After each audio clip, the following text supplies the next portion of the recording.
Welcome, everyone. We have such a great and diverse group of folks here today, and we are so excited that First Lady Gwen Walz is with us as well today. We're going to get started in just a couple minutes. I'm still admitting folks. I had a little technical issue. Zoom wasn't working for me. It always happens. So we didn't get started right away. But we'll get going here in just a few minutes. A couple housekeeping things. We'll keep everyone on mute except for our speakers. We are recording this to post for others to enjoy at a later time. We'll do questions through the chat box, which you can find below, and feel free to put in any questions. We've got a small section of Q&A built in towards the end. We want to be respectful of everyone's time as we are gathered together. For those of you who are new, on behalf of Interfaith Action of Greater St. Paul, we welcome you to joining us today. We are a former St. Paul Council of Churches, and we are working together to alleviate the effects of poverty through increasing opportunity through economic stability and economic mobility. So we're excited to have you all here this morning. We're excited to have Gwen with us as well. I know we've got a class taught by Augsburg and some U of M students here as well. I'm an Augie, so I love Augies to be here as well. I was there when it was a college. It's now a university, so still have a big, strong heart for Augsburg, so love it. I am just going to quick check my agenda. So welcome, Augies and Gophers. We're excited to have you here. We've got a lot of folks who have a heart for ministry in the prisons, which we are excited to have you as well. A lot of folks from the Department of Corrections are here as well. Pastor Lee is here as well. We're excited to have you, and other clergy and pastors are here to join us as well. So I am going to turn it over to Pastor Jen Rome and Pastor Zach Wilson, who are going to share our opening reflections together for this morning. So take it away, Jen and Zach. Hi, I'm Pastor Jen Rome from Pilgrim Lutheran Church in St. Paul, and I'm married to this one. I'm Zach Wilson. I just finished a contract as transitional pastor, associate pastor at House of Hope Presbyterian Church. I'm going to begin this short time with an excerpt from a poem by Jill McDonough, who wrote this poem after teaching a writing class at South Middlesex Correctional Center in Massachusetts. It's a poem called "This Is Your Chance." But Julie's shutting down, frowning at her handwritten draft, writing that it took her weeks. "Hey, Julie," I say. Julie doesn't look up. Says, "What?" Says, "I hate this stupid paper now." So I say, "Hey, Julie, Amanda's helping you. Write down what she's saying." She says, "I'm aggravated." I think they take classes on naming their feelings. I say, "I know it, but you need to pull it together or you'll end up screwing yourself. This is your chance." We're all quiet, breathing together, willing her to break out of this. Then, a little miracle, I look around the room and see that everyone is beautiful. We're all quiet, breathing together for our centering prayer this morning. I think we should do just that. As we breathe together, breathe in the breath of life and breathe out all that works against life for all people. And breathe in that breath of life. Let it fill you. And breathe out all that works against life for all people and all creation. Breathe in that holy, sacred breath of life,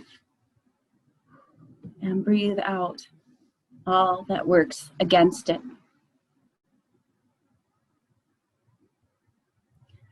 We're all quiet, breathing together, willing our city, our state, our nation, and our world to break out of this. Then, a little miracle. We look around the room and we see that everyone is beautiful. Amen. Amen. Thank you, Jen and Zach. That was beautiful. I know I'm going to be asked this question, Zach, so could you share that poem in the chat or via email with me, and I can share it with the group? That was beautiful. I would like to take this moment to introduce my Executive Director of Interfaith Action of Greater St. Paul, Randy Ross. Thank you, Sarah, and it's just wonderful to see everyone today. Thank you for joining us this morning. Interfaith Action believes that opportunity grows and poverty recedes when people of faith commit themselves to effective action. We mobilize and support thousands of volunteers from diverse faith and spiritual communities to engage in targeted work to support their neighbors' stability and economic mobility. It's my great pleasure and privilege this morning to introduce Minnesota's First Lady, Gwen Walz. Gwen is a lifelong Minnesotan and is Minnesota's 39th First Lady. She was born in Glencoe, Minnesota, and grew up in Western Minnesota. She holds degrees from Gustavus Adolphus College in St. Peter and Minnesota State University in Mankato.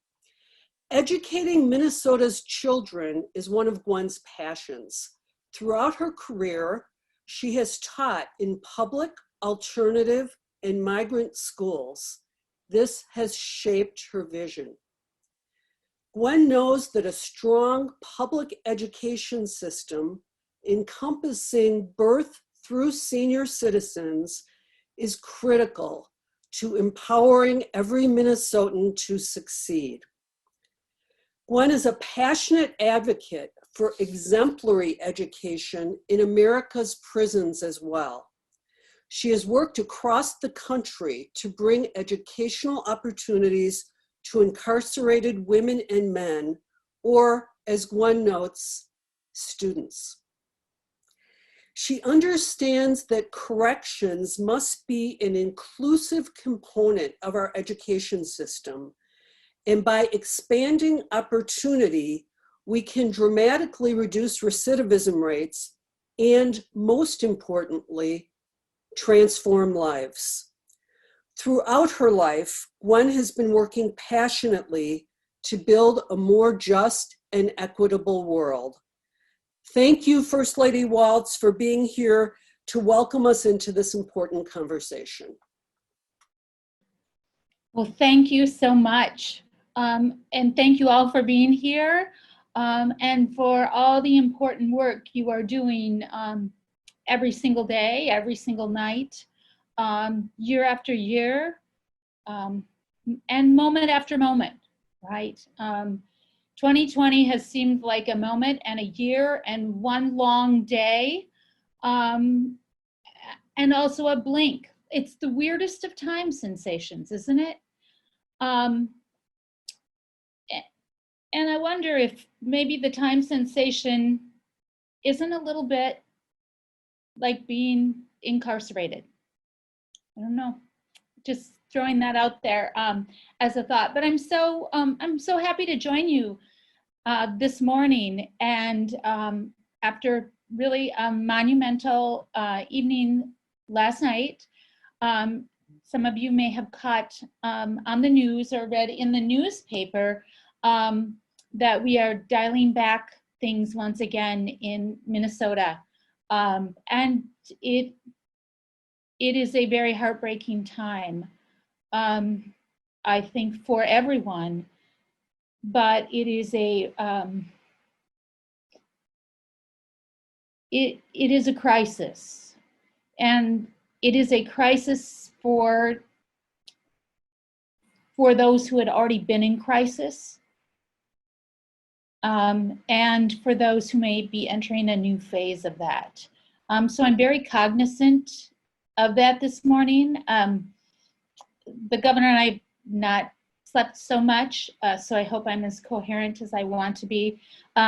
We usually wake up at 3:30 because that's when the real headlines are posted across the country and in newspapers, not just the online versions. And so we read those and think about those from about 3:30 to usually 4:30 or 4:45, and then go back to sleep sometimes for, maybe 45 minutes or an hour before we get up. But this morning we didn't go back to sleep at all because there's just so much to think about, right? Things we've never seen in Minnesota. So I feel like I have to create that context. Not that you don't know that, but so that maybe you can hear me say that. Maybe you can hear my voice in that. Maybe jokingly, I say, Tim is the governor, but I'm the boss. So, so we share a bit of the responsibility and thoughtfulness around the direction that we're moving. But as Randy said in my introduction, I happen to be the First Lady, the 39th First Lady right now.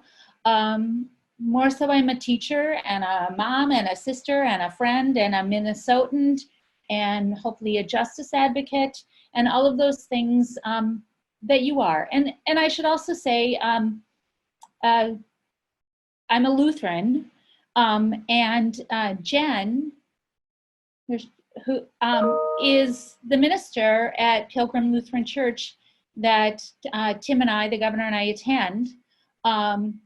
We haven't joined the church yet, just simply because we haven't been able to figure out how to go through the joining process, and we want to do it like everyone else. And so, that's such a meaningful process. So anyway, we might have to do something alternative on that because now we're like 2 years in here, but still. So thanks, Jen and Zach, for that wonderful opening.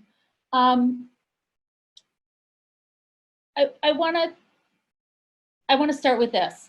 When I have three sisters, two of whom are educators, one is a doctor, and we all were raised in, of course, Minnesota. And my parents believed really you should attend school and go to church, and really after that there's nothing else you needed to be doing, because everything worthwhile happened in those two places. And so some of you are shaking your head. You may have had a similar experience. My mom's still the organist at the church. Well, they're on Zoom now, but she Zooms in from the organ we have in our home. And so I grew up very much in that environment.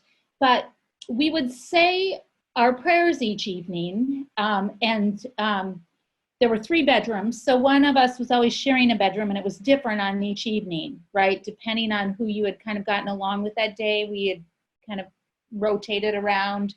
And so my parents would go from room to room to make sure we were saying our prayers before we went to sleep each night. And I think it was a check-in, but you could never fall asleep before you said your prayers, even when you were really, really tired. And so you'd say your prayer, and then you would say something like, and it still is in my head, and God bless Mom, Dad, Mary, Carrie, and Heidi, Grandma and Grandpa, Whipple and Walker, all my aunts and uncles and cousins, and then I always added, and everybody else in the world, just to cover my bases. But my sisters and I strategically, one year, I think I was maybe in 2nd grade, plotted that at the end of our prayers, we would ask for a Barbie dream house. So everyone else in the world, and could we please have a Barbie dream house for Christmas? And I remember my parents like kind of looking and not saying too much, you know, being Lutheran and all. They were gonna let that go for a couple days maybe. And so they did, but then eventually they said, and I was the oldest, so they asked me, and why are you praying for a Barbie dream house? Well, I am the oldest, but my second sister, Mary Beth, thinks she is the oldest. So she answered that question. And then I thought about it because I'm sort of a slow processor and answered it because we really wanted a big Barbie dream house for our Barbies with the elevators and all the rooms and the pretty pink beds and the kitchen and the neatness and the, you know, the life that we felt maybe we were destined for, each of us aspiring to our own Barbie dream houses at that point. And I think my parents, hearing that, ran out of the room screaming, thinking here in this enlightenment of two educators who, you know, I think thought we're raising 4 independent young women, all of a sudden who were aspiring to Barbie dream houses. And my parents took that moment to explain to us how, yes, we certainly had some individual rights and ideas for the sort of house that we would own, but more importantly, we belonged to a community. And in a community, you might not just focus on your own Barbie dream house, because if you had that, then maybe someone else might not have space for their own house. Or maybe there were people without houses or without kitchens, or never even owned a house like ours that was right across the street from the public swimming pool and the school with the playground, right? A childhood ideal because of the access to a swimming pool and the playground. And my sisters and I had never thought about that. And my parents, throughout that season of Advent, of preparing for, if you're Lutheran and several other religions, use that to teach us a lesson each day about people and what people may or may not have, and inequity, and the Barbie dream house. And so my sisters and I conversed about this and said, let's just secretly say in our heads, we want the Barbie dream house. Just don't say it out loud to mom and dad. Because evidently this is a real big thing that we don't quite understand and is being a bit overblown in our minds, you know, 2nd grade, kindergarten, 4 and 2 practically, you know, we're all very close in age. So my parents asked us, you know, thinking that we had learned and were processing, and we were, but they asked us what we were thinking. And we said, well, we think we have some of the lesson right, because we were just asking all for one Barbie dream house, all 4 of us. But now, based on their lesson, we each were going to ask for a Barbie dream house so that we could share our space in our kitchens and things with people that we wanted to. And my parents, I think, felt like that was partially the right lesson. We did get one Barbie dream house that year. And we shared about it. We shared it and we talked about it. And we had community kitchens and Sunday school and all kinds of things happening in our Barbie dream house. I think that was a pretty important lesson, and I tell you that story because that maybe tells you more about me than a lot of other explaining might, and how I come to the work of thinking and learning about all I have to think and learn about. I come from a point of white privilege, from having an ideal childhood as much as you possibly can, with the advantages of love and care and safety and home and houses to dream in.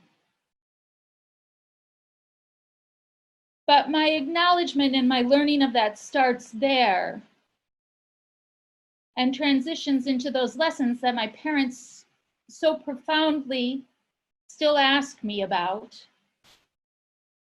Now living here in the governor's residence in a different kind of dream house, moving from a little Cape Cod in Mankato, yet a different kind of dream house, and what those questions are for me. So that is how I approach those things. What I learned in those definitions is that we see ourselves and we define ourselves through some of our dreams, but also how we speak about different things. So as I began to work in the work of prison education, or education in prison, and had the luxury to do that as the spouse of a congressman, I could say to people as I was entering systems, not really in Minnesota, but in New York and Indiana and Kentucky, different places, I'm here to see the students. And while others may have not gained admittance to that prison because of that privilege that I had, I used it to redefine how I termed the people I was entering to learn from. Because I found as a teacher, I have always learned more from my students, I'm quite sure, than I've taught them. That's one of the great parts of being in the classroom, right? The opportunity every day. But I had different things to learn from those students and many things to learn from those students. And we are aware, right, of the opportunity gaps, and they have never been made more clear to us than they are now in COVID-19 and George Floyd and the election. And the reality of the transition or the non-transition of power that we are facing. I don't think that's a political statement. I think that is the reality with which we face that. So how we define ourselves and how we define our work, how we name it and how we call it is absolutely crucial in our work right now. So as our organization, as we define it and call it and name it, we must be bold. This is not a time for those who are unwilling to be bold. So as I think about education and justice, I don't see those terms as that different. And I don't approach them that in that much of a different way. Education has been the universal transformation for me and for how I think about perhaps life in prison. And what I first thought about when I began having the opportunity to learn from those students was how our K-12 system had failed these students who were so very bright and hopeful. And I'm not dispensing of individual responsibility, but I am asking systemic questions. How did we miss this? And invariably, when I'd have discussions with my students, they would say, oh no, it's me. Like they were taking responsibility for their lack of engagement in a system. They said people tried. I still see that differently. I still see that differently. Tried what? Tried how? Let's look at the Minnesota data. The disciplinary data, the expulsion data, the attendance data, the failing of the freshman class data, the lack of engagement, the lack of enrollment of our students who are Black, Brown, and Indigenous in advanced placement classes. I see that differently. We failed to ignite their imaginations. The most talented teaching force in the entire world in Minnesota, I believe. Something I spent 29 years of my life committed to. Even when Tim went to Congress, he said, no, my work is here. I love education. I love Minnesota, and most of all, I want to be part of that.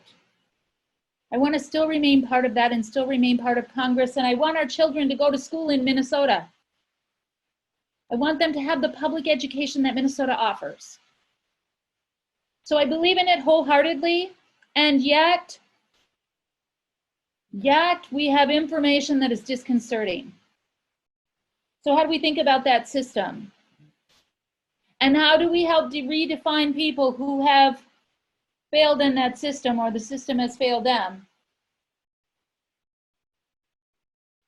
How do we redefine that in a way that they see themselves as students, as value in our community, as learners, as teachers, as open to the transformation that is of them, to provide a dignified life for themselves and their families? And how do we align agencies in a state that has some really effective agencies and that may not always appear at every moment as we want them to, right? That have dedicated public services? How do we align that work across agencies to get an exponential change, which is part of the interagency work that has become, and I think will be, a hallmark of our administration, even as we process through COVID and the challenges that exist. How do we ask the right questions?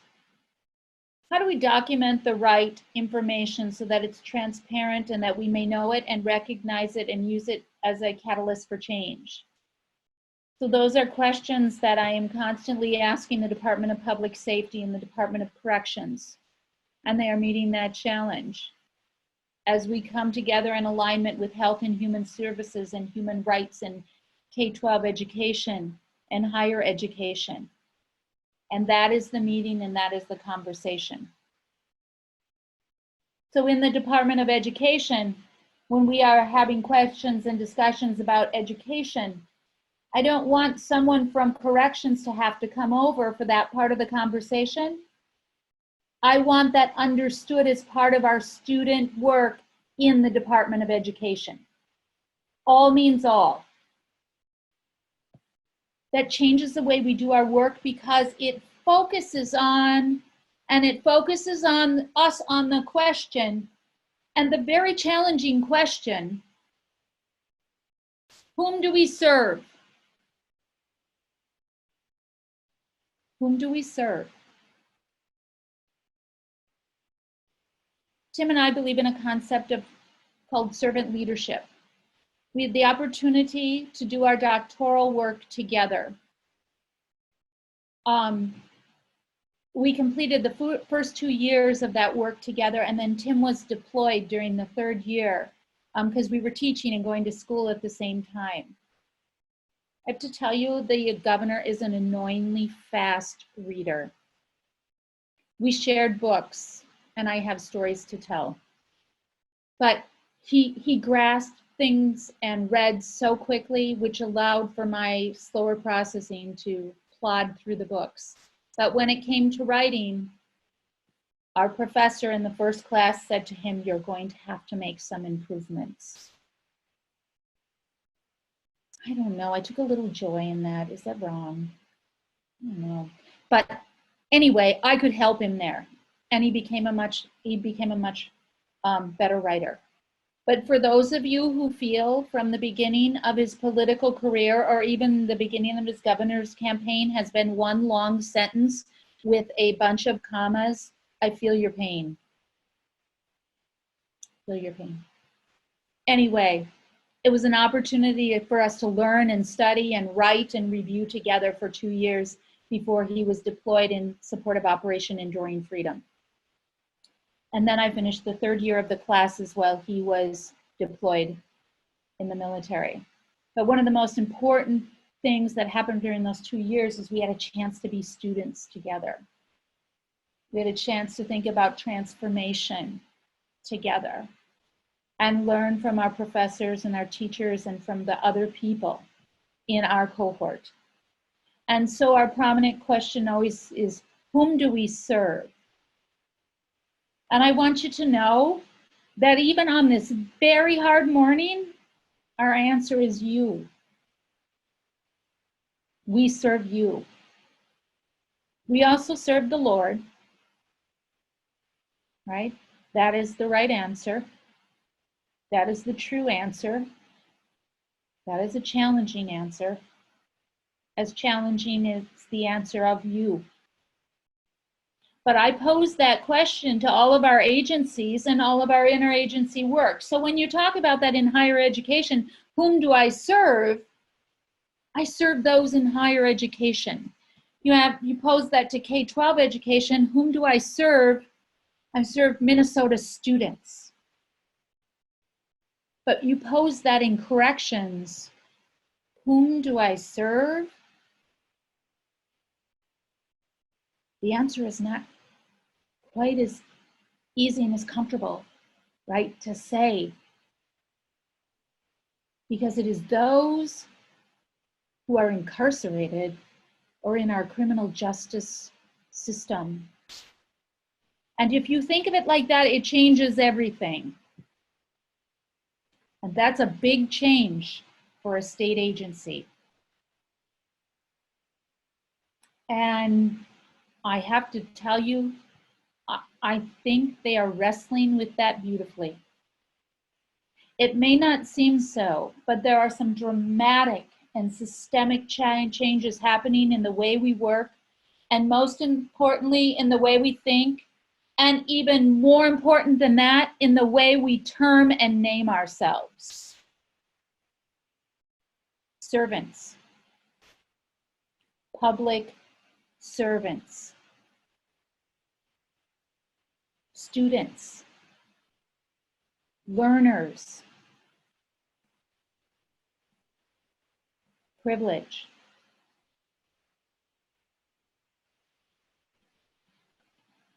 So those are some real definitive changes, I think, that we see, and in the way we are processing. I know in the Q&A here that we'll get to in just a little bit, you may have some questions about specific policies and specific acts or specific alignment, and I'll try to answer those the best I can in integrating the best I can. I want to just take up a few more things before we move to question and answer. I'm watching my time. I'm still okay, right? 11, yeah, okay, all right. Just making sure. I think it takes a lot of imagination and courage to move away from a system that punishes people and sets people up for failure, to a system that is restorative, right? That is equitable, that is healing. And I think we have to look at the way we do that in all of our state agencies, but specifically with our incarcerated population. And I'm going to just try to tie this in a little bit. And Jen and Zach, if I get this wrong, just help me out here. Jump in and help me out. But, you know, what I think about is not punishment, because punishment diminishes. And it doesn't really change behavior in a long-term way, right?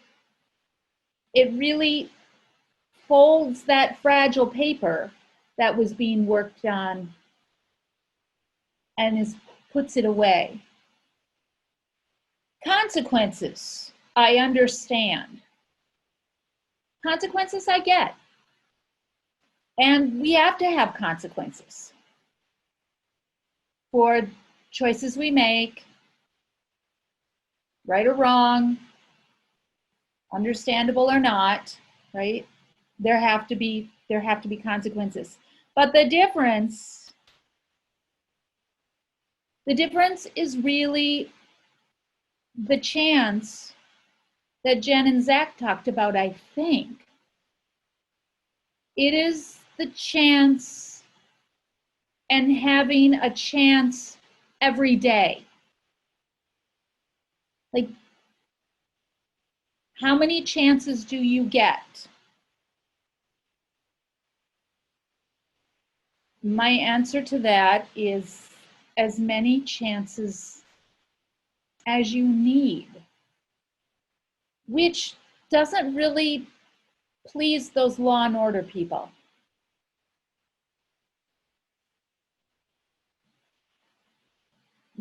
But how's that working for us? I don't think that great. I mean, we all know those numbers and those statistics and that success rate and what it does to children and what it does to, you know, cycles of poverty and cycles of incarceration and cycles of homelessness and cycles of all of it, right? Like, that's not really working for us. So in the story, in the poem, they said to the woman who wrote the paper, this is your chance. What if every day in education, in state agencies, in serving people, we say, this is your chance. This is your chance today. Because for me, that ties in with the concept that I'm very familiar with, which is asking for forgiveness. I'm kind of a Lent girl. Oh, sorry, my skip this version thing came up. I'm kind of a Lent girl. I'm super at home in that Lenten season because I just need so much forgiveness, and I need to ask for forgiveness. So for so many things. Some days I try to write it down and keep track of it, and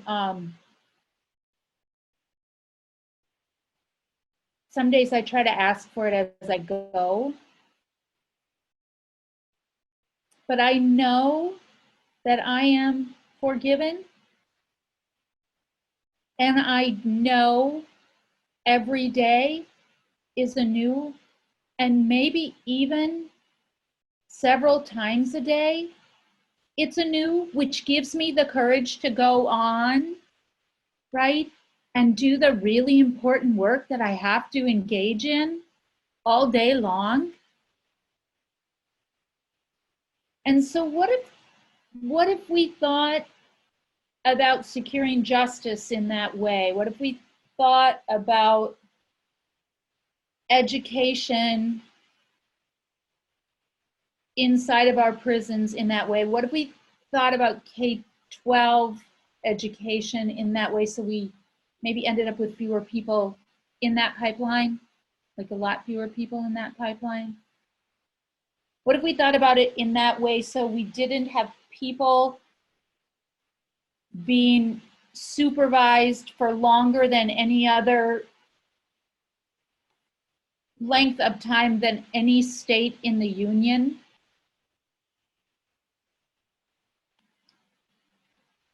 It challenges us, and it challenges us to see our justice work and the work that we do, and how we see ourselves, how we name ourselves, how we name our work, I think, in different ways. And I'm not trying to be just fluffy about this, because I'm actually very concrete and sequential, and have lists of my lists, and cannot tolerate inaction for very long. It does take me a while to process. I do need conversations and I need thinking, but I work to have an action orientation, and I work to see connections everywhere, as many as I possibly can. How well I do that might vary with the arena that I'm in, but it doesn't stop me from trying. And I admit failure easily. I learn from my mistakes. And I believe, because I really believe in learning, that I must try again. That's a consequence of my privilege, right?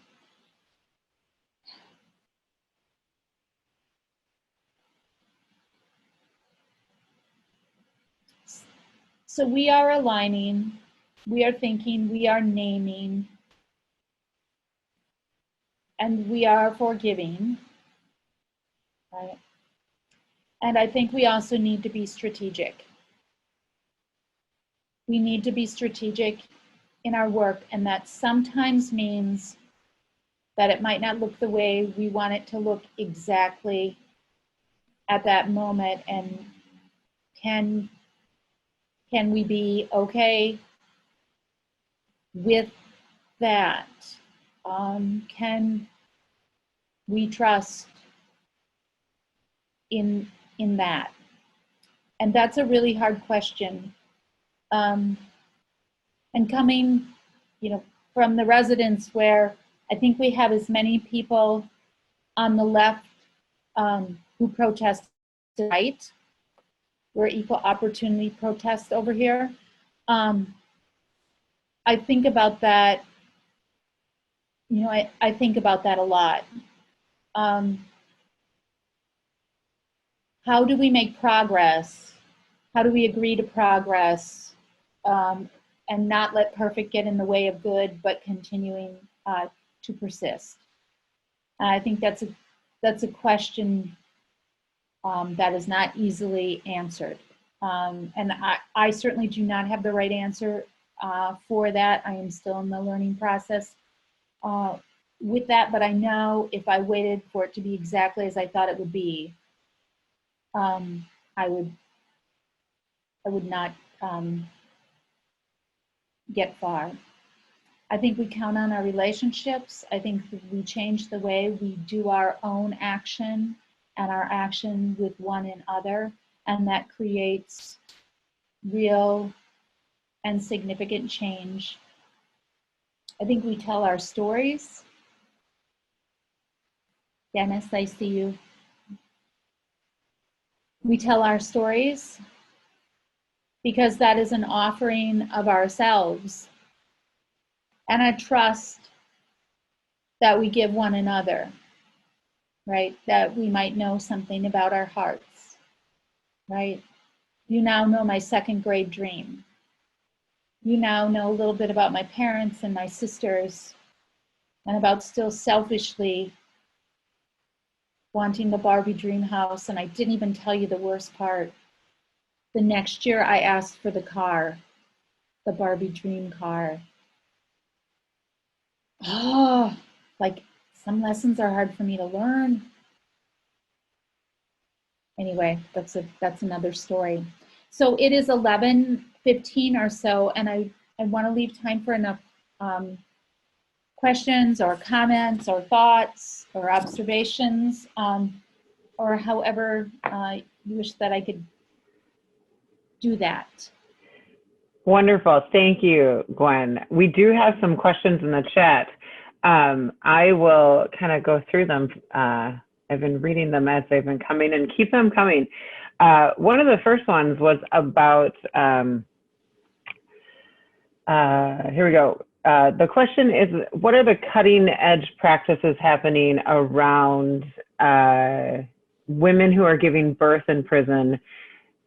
Colleen knows the Minnesota Prison Doula Project works with pregnant, birthing, and postpartum moms in powerful ways. Is there more happening around that? I think there are lots of questions around that. I think we are looking at lots of different models. You know, we have both a federal prison and a state prison, a women's prison in Minnesota. And so one of the things that I've done, because I worked federally right before I worked statewide, and the federal women's situation is even worse than the state, if you can imagine. In fact, much worse than the state, with like no opportunity, no humanity. But there's a person in the federal department that I had an opportunity to begin to work with, and we've remained in contact. And so you know, cutting edge, like, I don't even know if you can use that word at the same time as you use women's prisons, because we are so far behind the 8 ball there. There are many ideas, there are many proposals, right? What we know is that children are not better away from their moms, but like, we have really archaic practices that are inhumane. And so I think addressing and identifying those and challenging those in an overall concept lays the groundwork for other things. And again, I believe that education is transformational. So even though you may not see like the cutting edge of women and children's work as bringing educational opportunities into those arenas, I absolutely believe it is. Yeah, exactly. Wonderful. Our next question comes from Dennis Donovan's class. As frontline folks who work directly with incarcerated Minnesotans, do you feel correction officers are receptive and open to making changes towards a more restorative approach to justice? Some. So I was going to say, it's a loaded question. Some, right? Yeah. I think that's an important consideration, right? Like, we are asking people to see things very differently than perhaps they've seen them. And, you know, one of the things, we've looked at some international models. And in one international model, I want to say it's Denmark, but I can't remember exactly. We've looked at people who work in such fields as working in one area, say like within a correctional institution for 5 years, and then having lots of different opportunities for some education and staff development to transition to another area, to take that experience with them, because this is hard and challenging work, right? And we see a lot of people who, in order to just survive and preserve some of their own humanity, get a real hardened edge.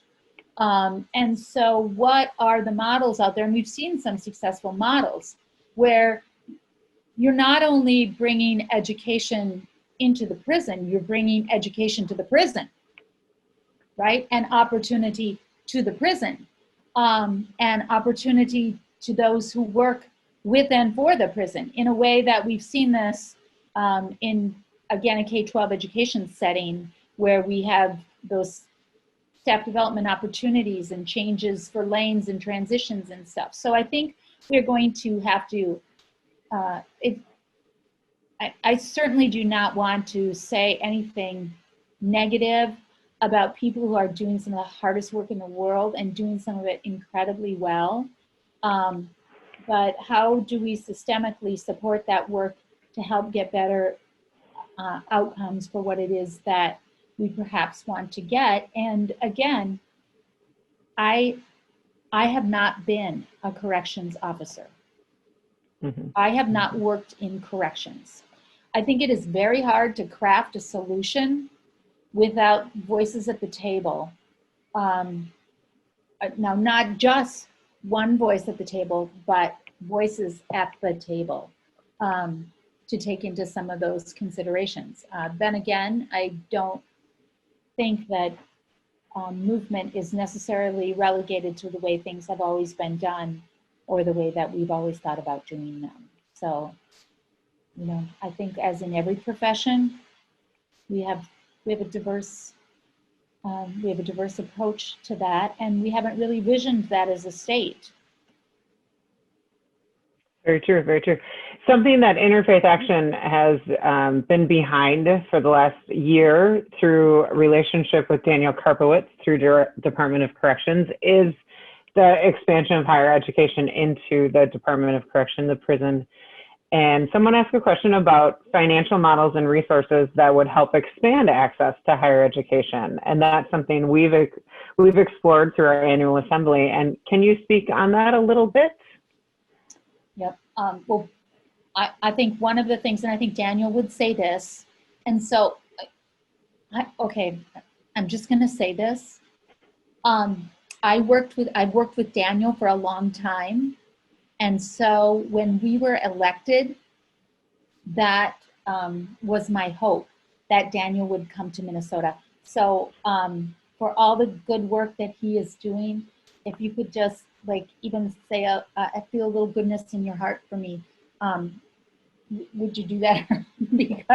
because I need that. But Daniel is my dear friend, and he is very resourceful and has made a lifelong career out of this sort of work. So, you know, public-private partnerships are not always that easy, especially with state agencies. And I think there are a few proposals that are going to be coming in the next legislative session that are going to address some of this. But on a broader scale, I see this as part of educational funding. Mm-hmm. If we could have reached this in the first place, then we might not be in this position. So how do we think about our current funding, both to be preventative, but also to be funding? And, you know, we have to give people a fighting chance when they leave prison. If we've not had any sort of opportunity, like, you know, what do they say? Doing the same thing over and over again is the definition of insanity or something, you know? So it's an investment, so not all spending is equal. Also, when we are looking at the spending in the Department of Corrections, we have been spending a ton of money on getting people high school degrees. And most, over 50%, way over 50%, come into that system with a high school degree. So we have a system that is there and built that does not meet those whom it serves. So why are we doing that?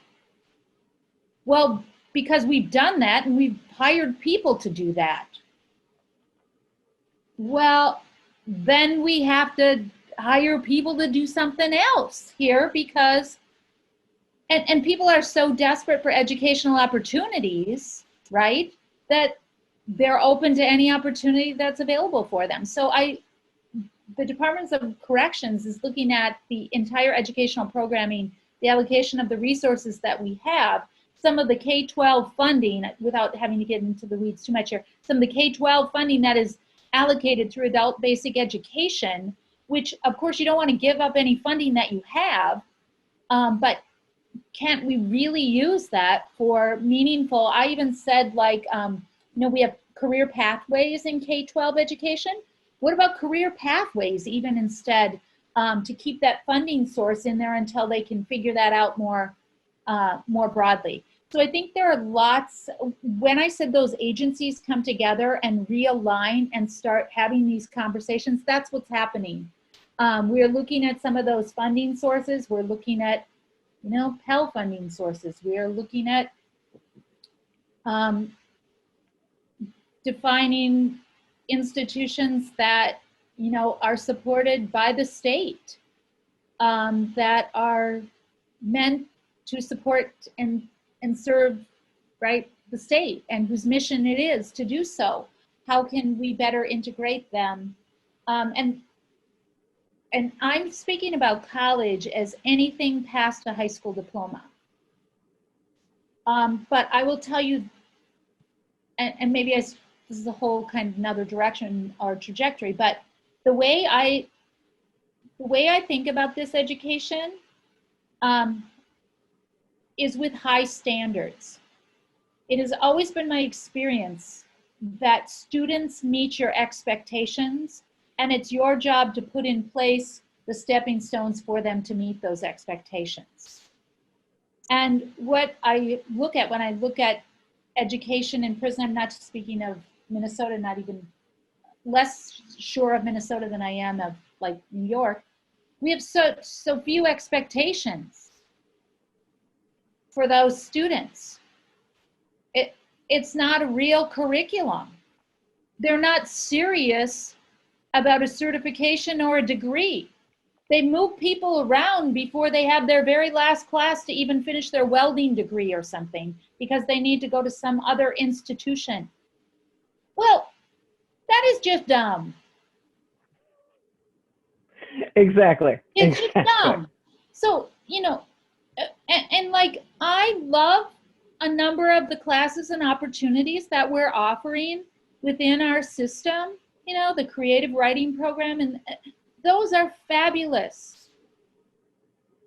But we need degrees. And so looking at that differently, I think is what I've insisted upon. And again, I'm not just talking about a 4-year degree or a 2-year degree, a college degree, but also some vocational options and some interest area options and some workforce options. We just had a DEED, the Department of Economic Development. We just met with them and said, okay, what are the workforce needs? Where are they? And how can we look at education and programming within, within our prisons to help get people information and education in areas where there are jobs when they come out. Exactly. Not those jobs in prison where they get like 3 cents a day or whatever that is. I don't want to get into that either. but you know what I mean? Like, where are the standards? Where are the expectations? And who do you want living next to you? Right? Someone who's had an opportunity. Right? That's what I'm talking about, that transformation, that chance day after day after day that so many of us are privileged to get. Does that answer that? Totally. I want to jump to just a little plug. A couple of these questions have to do with restorative justice, and that's something we're dipping our toes in Interfaith Action. And the question talks about what can churches and how can churches and volunteers from faith communities be better partners and allies in the restorative justice. And Randy just finished a 9-week restorative justice training with dispute resolution centers. I'm going to ask her to share a little bit about that for folks to hear about the restorative justice work that we're doing in circles with juveniles. So Randy. Thanks so much, Sarah. I'm going to touch on that and then take a minute to talk on work we're preparing to do with Daniel Karpowitz around college and prison college and reentry, and college for prison guards. And when we say college, we're speaking about education in general, and also helping people attain what we call post-secondary certificates with labor market value. Mm-hmm. So stepping back, we have a program that this is a part of called Opportunity St. Paul, through which we deploy faith community volunteers to effective action. We have 6 partners already in high impact, tutoring in the schools, job coaching, GED, ESL, and we're building below the ground level now to add 2 cohorts, both touching what we call the criminal justice system. One is in restorative justice. We're partnering with Ramsey County Attorney John Choi's office to help power restorative justice circles that he can use to divert young people charged with first offenses from the traditional system. So it's an alternative to the traditional system. He can only do it if he has enough people who will go through training and sit in circle and be circle keepers. And so we are just finished a kind of beta test cohort with 6 or 7 of us. It was amazing. Mm-hmm. And we're preparing now with John Choi's office to build on that work, to offer opportunities to you in your synagogues, churches, and mosques. So that's number 1. You'll hear from us about it soon. With Danielle Karpowitz, who I've been texting with while I've been here, COVID was, as you might imagine, a little bit of a setback, but we are preparing to be able to offer volunteer opportunities in this critical education work. Everything from teaching to resume help to mock job interviews, all the things you would need to travel this pathway.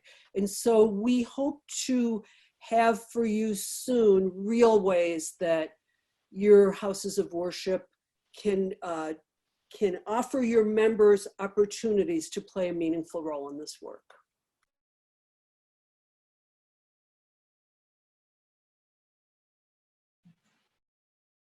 Yeah, that's fabulous. And Daniel and I meet once a week.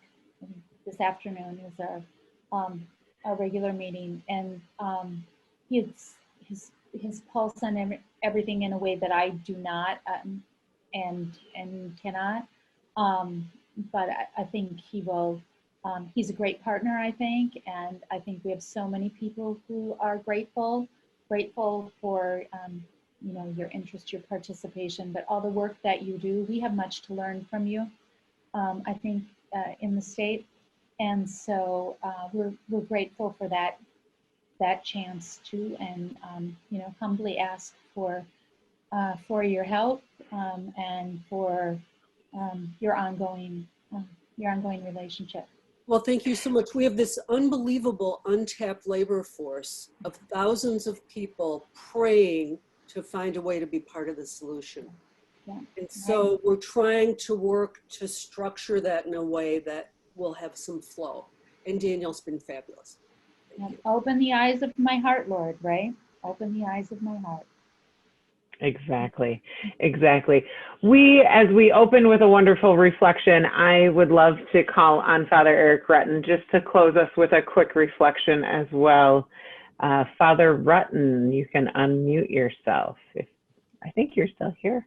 Hello, everybody. Good morning. And thank you to the First Lady for being with us. Thank you so much for all you are doing. I'm struck by the desire for a Barbie dream house. And I'm struck by that's a good desire for all of us to have a home. And Scripture talks a lot about the meaning of home and what it means to have a home and a place of shelter, and in its best, a place of safety, a place of family, a place of identity.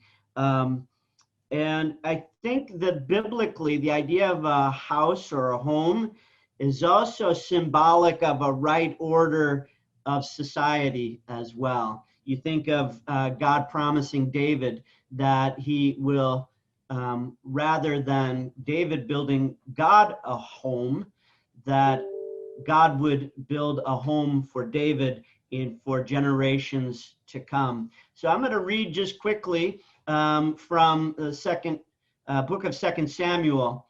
When King David was settled in his palace and the Lord had given him rest from his enemies on every side, he said to Nathan the prophet, "Here I am living in a house of cedar, while the ark of God dwells in a tent."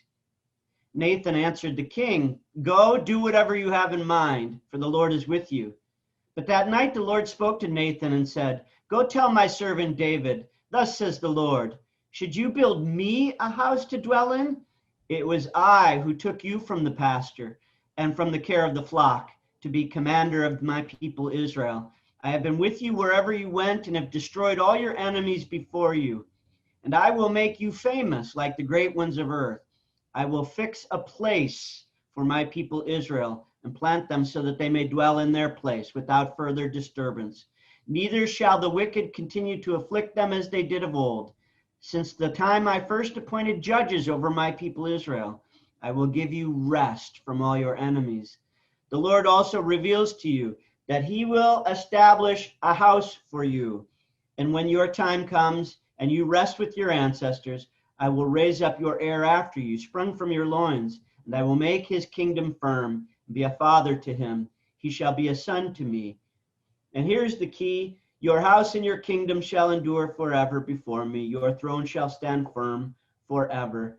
My point with all of this is just the desire that all of us can together build a society where everyone has that kind of a place, a home, where everyone can dwell in safety from enemies. They can dwell in Minnesota with some shelter and heat, that we can somehow find our way to building a society where there is a sense of home, community, family. So we pray for wisdom, for courage, and for the love that we can make St. Paul a home for everyone here, that we can make Minnesota a place for everyone, and to make our country and our world more of a home for all. Amen. Amen. Thank you, Father Rutten. And another thank you to First Lady Gwen Walz and everyone for joining us today. Enjoy the day. Get outside, keep moving, be safe, mask up, Minnesota, and we will see you next time for our next Clergy and Civic engagement. Have a wonderful day. Bye, everyone.